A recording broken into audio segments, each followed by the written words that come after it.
This is most likely the last note on happiness, developing life's most important skill by Matthieu Ricard.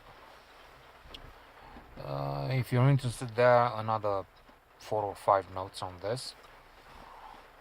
this list, YouTube list. Notes on chef d'oeuvre. There are also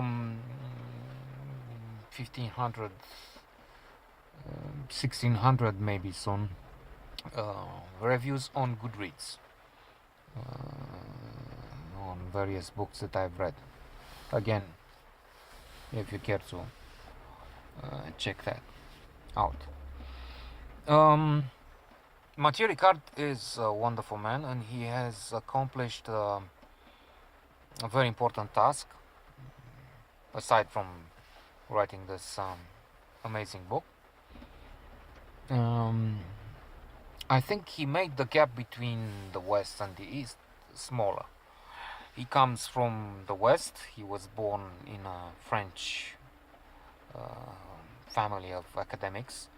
His father was in the most important circles, and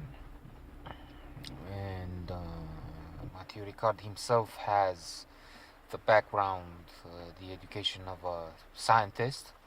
Has a wonderful brain. He gives plenty of cases, of examples from various studies and experiments. He himself has participated. Daniel Goleman mentions this in the introduction to the book. In all sorts of experiments that have shown in RMOI, in scanners,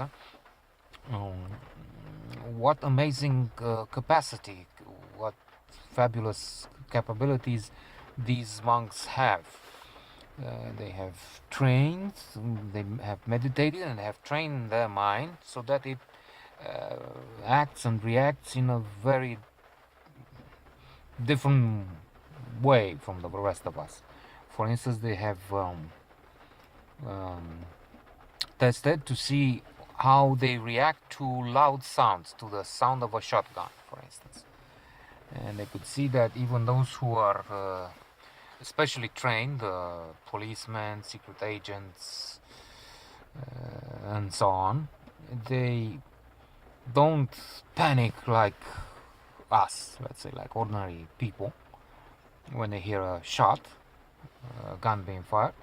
But still, they can't help reacting. The muscles of the face, and